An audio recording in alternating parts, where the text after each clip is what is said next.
আজকে হচ্ছে মামার বিয়ের দিন সকালে সকালে ঘুম থেকে উঠে স্টেজটা ভিডিও করেই দেখলাম খালু অনেকগুলো মাছ নিয়ে আসছে। আগামীকালকে আমাদের এই বাড়িতে অনুষ্ঠান, এই জন্য ইলিশ মাছ আর চিংড়ি মাছ নিয়ে আসছিল খালু। এগুলোকে এখনই খালামণিরা আন্টিরা সবাই মিলে কাটতে বসে গেল। এর সাথেই ছিল মামাকে হলুদ দিয়ে গোসল করানো, রং খেলা, আরো কত কি, সেগুলো নিয়েই থাকছে আজকের ব্লগ। হ্যালো এভরিওয়ান, আসসালামু আলাইকুম, welcome to my new blog. আজকে মেয়েদের বাড়িতে বরযাত্রী যাবে। বরযাত্রী যাওয়ার আগেই কত কি মজা করেছি আমরা সবাই, সেগুলোই আপনাদের সাথে শেয়ার করব। এখানে প্রথমেই শুরু হয়ে গেল রং খেলা, কালি খেলা, মানে এরা যে যেটা পারছে সেটাই নিয়ে সবাইকে মাখিয়ে দিচ্ছিল। এখানে আমার সব আন্টিরা, নানিরা এইসব খেলতে আমার আম্মু অনেক ভালো পছন্দ করে, বাট আমার একদমই ভালো লাগে না। মরিয়মও ছিল এখানে, মরিয়মকে অলরেডি মাখানো হয়ে গেছে। রং খেলতে খেলতে আমার খালারা, নানিরা নাচানাচিও শুরু করে দিল। আসলে গ্রামের মানুষগুলো হয় এরকমই, তারা একটুতেই অনেক মজা করে সব জিনিস নিয়ে। তো এখানে আশেপাশে আমার যত নানিরা ছিল তারা নাচছিল, অনেক মজা করছিল।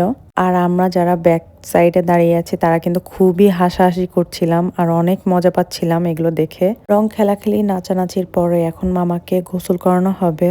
মামাও কিন্তু কোনো অংশে বাদ পড়েনি, মামার গায়েও অনেক রং মাখানো হয়েছে।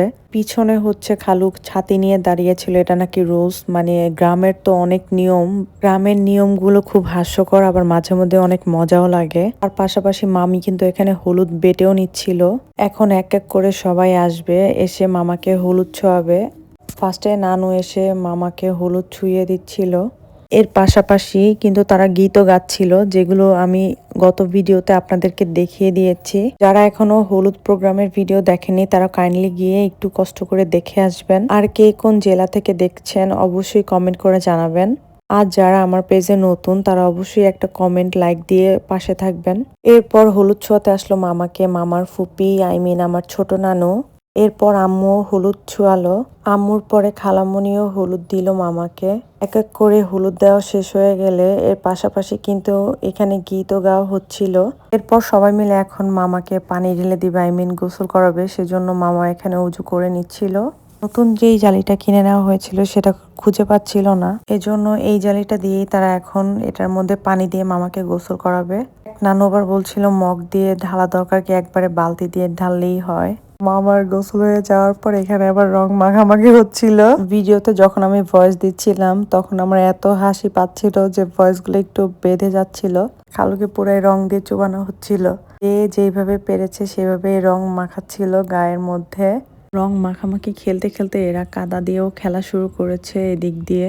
মানে কি একটা যাতা অবস্থা হয়ে গেছে সবার। মামার গোসল করা শেষ হয়ে গেলে এদিক দিয়ে মামার চাল খাওয়ানোর পালা। বরের মাথার উপরে চাল চিনি থাকে, যে ওই চাল চিনি খেতে আসে তাকে ধুমালে মারা হয়। এই পার্টগুলোতে আমি অবশ্য দেখিনি, এই সম্পূর্ণ ভিডিওই আমার ভাবি করেছে। এগুলো শেষ হয়ে যাওয়ার পর এদিক দিয়ে গাড়িও সাজানো হয়ে গেছিল। এই তো মামা বসে যে রেডি। আমরা এখন যাচ্ছি মামিকে আনতে। আমরা ফার্স্টে বসেছিলাম আমি, ফাতেমা, মিম, তারপরে ভাবি, আম্মু। আমাদের এখানে 15 থেকে 16টা হাইস গিয়েছিল মামিদের বাড়িতে। রং খেলতে খেলতে অনেকটা দেরি হয়ে গেছে মামিদের বাড়ি যেতে যেতে। আমাদের প্রায় 4টা বেজে গিয়েছিল। যেহেতু এখনো গ্রামে শীতকাল, তাই 4টা মানে অনেকটাই বেলা হয়ে গেছে। আমরা কথা বলতে বলতে অলরেডি চলে এসেছি মামিদের বাড়ির এখানে। এখানে আমাদের সব গাড়িগুলোই এক সিরিয়ালে রাখা হয়েছিল। এই তো মামাকে এখানে গেট ধরা হয়েছিল। এখানে অনেক ধরনের চিপস, বিস্কিট, শরবত এগুলো ছিল। আমি একবার ওই সাইডে গিয়ে আবার এই সাইডে গিয়ে দুই সাইডেই ভিডিও করে নিচ্ছিলাম। ভেবেছিলাম অনেক কথা কাটাকাটি হবে, বাট অতটা কথা কাটাকাটি হয়নি এখানে। পলাশ ভাই এই সব ধরনের কথা বলছিল। ভাইয়ার সাথে কথা কেউ পারবে না, অতএব তারাই স্যালেন্ডার করে দিল। এখানে কিন্তু তারা লিস্ট করেও নিয়ে আসছিল যে বিস্কুটের দাম কত, চিপসের দাম কত, চানাচুরের দাম কত, এসব। এই তো ফিতা কেটে অলরেডি মামা ভিতরে ঢুকে গেল। এই আমরা স্টেজের এখানে প্রাথমিক বিদ্যালয়ের ছাত্রীদের দেখতে পাচ্ছিলাম। ওরা এখানে ক খ এরকম পড়ছিল সবাই মিলে, যেগুলো এখনকার যুগে আর দেখতে পাওয়া যায় না। এর পরপরই আমাদের খেতে বসতে হয়। এখানে ভাবি, আম্মু সবাই ছিল। আজকে মেনুতে ছিল ইলিশ মাছ, চিংড়ি মাছ, ডিম, খাসি, গরু, আরো অনেক কিছু। এখানে যারা ছিল সবাই কিন্তু আমরা ছেলেপক্ষ ছিলাম। অল টোটাল সবকিছুর ভিডিওই টুকটাক করে করা হয়েছে আপনাদের সাথে শেয়ার করার জন্যই। এর মাঝখানে কিন্তু মামাকে মামার শালাও হচ্ছে মালা পরিয়ে দিয়েছিল, ওটার ক্লিপ নিতে আমার একদমই মনে নেই। এরপর এই তো মামাকে একদমই সুন্দর একটা খাসি দেওয়া হয়েছিল। আমার পাশে মামার ভাইরা বসছিল, আর তার পাশেই ছিল আমার হাজবেন্ড, আর এই পাশে ছিল আমার ভাইরা। আমার খাসিটা দেখতে অসম্ভব সুন্দর লাগছিল আমার কাছে। চাকরখানায় সবাই খাওয়া দাওয়া শেষ করে এর পরপরই নিয়ে আসা হলো মামিকে। মামিকে দেখতে কিন্তু মাশাআল্লাহ অসম্ভব সুন্দর লাগছিল এখানে। যারা যারা এই ভিডিওটা দেখছেন অবশ্যই মাশাআল্লাহ বলতে ভুলবেন না। এদের কিছু সিঙ্গেল ফটোশুট করা হচ্ছিল এখানে। এর মাঝে কিন্তু আমরা ঘরে গিয়ে মামিকে দেখে এসেছিলাম। এখানে মামা ফার্স্টে সিরিয়াস ছিল, পরে মামিকে দেখার পরে হেসে দিয়েছে। তাদের এখন মালা বদল করা হচ্ছিল।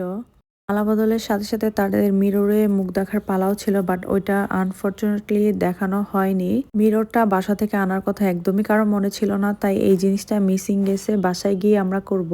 দুজনের মালা বদল শেষ করে এখন আম্মুরা আর খালামুনিরা সবাই মিলে একসাথে ফটোশুট করতে বসলো। তাদের পাশাপাশি কিন্তু আমরাও বসে গিয়েছিলাম ছবি তোলার জন্য। ছবি টবি তোলা শেষ করে আমরা এখন চলে যাচ্ছি। আমিদের বাড়িতেও কিন্তু ফুল রাস্তা সাজানো হয়েছে। গিয়েই আমি দেখলাম বাসর ঘরটা একদমই ফুললি রেডি করা হয়ে গেছে। আমরা যাওয়ার কিছুক্ষণের মধ্যে মামা মামিদের গাড়ি চলে আসলো। গাড়ি থেকে নামিয়ে মামিকে ভিতরে নিয়ে যাচ্ছিল। যেহেতু আমার নানু বিয়েতে যায়নি, তাই এই বিয়ে করার পরপরই মামি ফার্স্টেই নানুর মুখ দেখে টাকা দিবে। এই তো আমার নানু আসলো, নানুকে মামি হাক করে দেন হচ্ছে টাকা দিচ্ছিল। মিষ্টি খাওয়ানো শেষ করে তাদের আস্তে আস্তে রুমে নেওয়া হলো। এই তো তাদের রুমে নিয়ে এসেছে মামা মামিকে। পাশে কিন্তু আন্টিও ছিল, নানুও ছিল। এখন রুমে তাদের কিছু ফটোশুট করা হবে। আজকের ব্লগটা আমি এখানেই শেষ করছি। দেখা হবে নেক্সট কোনো ব্লগে। ততক্ষণ পর্যন্ত সবাই ভালো থাকবেন, সুস্থ থাকবেন। আল্লাহ হাফেজ।